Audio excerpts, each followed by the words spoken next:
Hello everyone and welcome back to my channel. Today we have an exciting video. I'm participating in Crafty Meggy's 5-year YouTube-iversary hop, and I'm scraplifting this layout of hers.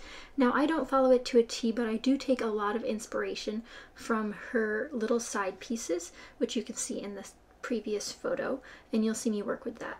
This is actually from my February kit, which if you guys don't know, if you're from a different channel, you might not know that I'm part of the How to Kill a Kit with Style kit group. So I make a new kit every month. This happened to be page kits, so I'm working with these 3 papers. And I'm working on my Washington, D.C. album, so you'll see me doing that. So she has these little pieces on her layout, and I tried to cut them to the same size, and then I realized I wanted another layer behind those. So I go for this polka dot one from Jen Hadfield. But that floral paper is from October Afternoon. Here I'm lining up the angles, because I wanted them to be on the same angle, not 2 different angles, just to give another layer there. Don't forget to check out everyone else linked down below. You don't want to miss out on all of the scrap lifts of Meggy's beautiful work. She does so many great things, and if you haven't checked her out yet, she'll be linked down below as well. And we're just really excited that she's had so many years here on YouTube and has provided so much great content for all of us. And she's been on several design teams, and she's done several projects and different collaborations. So there's a lot over there if you haven't checked her out yet. Here I pulled out the last sheet of this KI Memories paper pad. Pretty old stuff, but I pulled out the last 6x6 sheet. I do still have some scraps to work through, but I consider that an empty as soon as the last bit's pulled out, because I will never work with it as like a collection again. And that was one of my goals for this project, was to get a lot of empties from it. So despite this being going up in March, I did work on this in February, so that was a success. Here I'm using this paper. This paper, the number paper, and the polka dot paper are really old basic gray papers. I found them very difficult to use due to their yellow hue.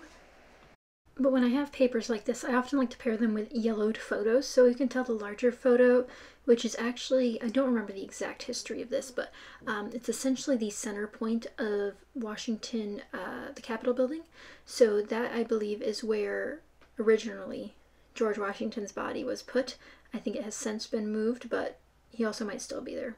Can you tell I don't remember? I have to look back at my pamphlet, but that'll be in the journaling and stuff. But I took a picture of it because I thought it was cool.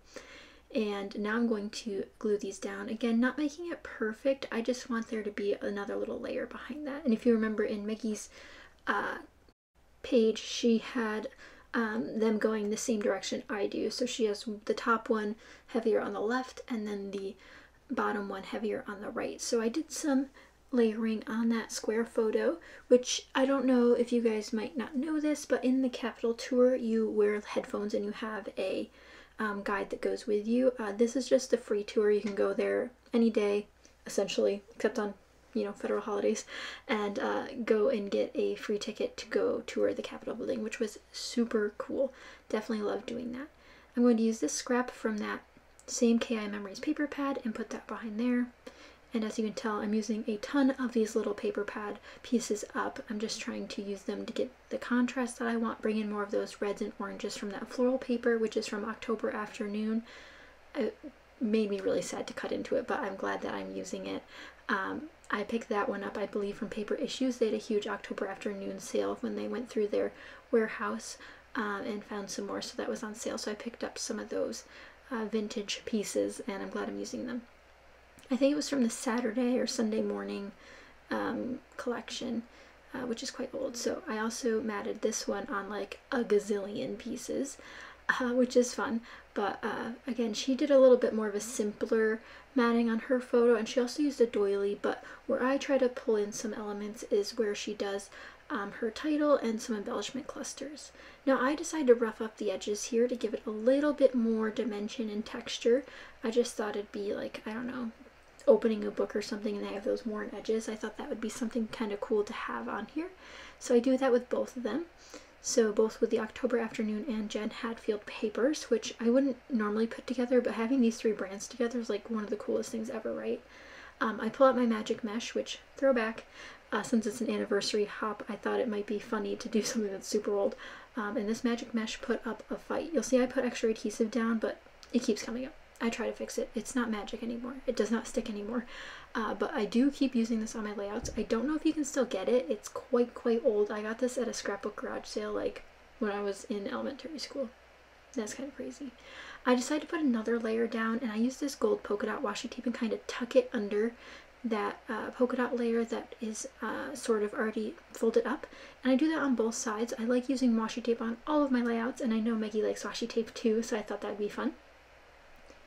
And that's where my photos are going to go. Now she has hers centered, but then again she only has one photo, so it's easier to center one photo. I decided to put the square one in the center because hers is almost square-like because of the way she has the placement of her title, but I do pull out some other elements while I'm thinking about the rest of my process. I pull out this little ticket, I pull out some of the Tim Holtz and other brand resin flowers that I have, and then I pull out this cork piece. Now she does have, I think, 1 or 2 pieces of cork on her layout, but I went a little cork crazy, I'm not gonna lie. But I did enjoy using this cork piece, which is just one that I had in my stash. I'm not sure where I got those little pieces, but I cut it in half and tucked that in. I also pull out a Pretty Little Studio label there. It's a little yellow one, again bringing in more of that yellow.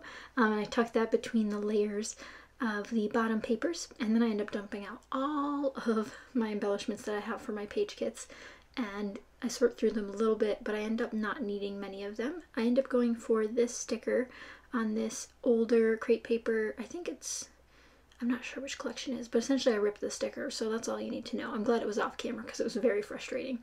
But I end up tucking this in as well, and I thought it turned out really cute, again bringing in more of those reds. But I'm going to put that on 2 spots. Right now all I'm doing is peeling off the extra sticker bit because it peeled off more of the paper than it needed to, which is a little bit confusing, but I do tuck that in on the right and left hand sides and then in the layers themselves. And again, she does not exactly do this on her layout, but again, I'm going off that huge angle that she put on her layout, and the scrap lift doesn't have to be exact. I think taking inspiration from one person is very easy to do for a starting point, and if you guys haven't tried it yet, definitely try scrap lifting, one of Meggy's beautiful works.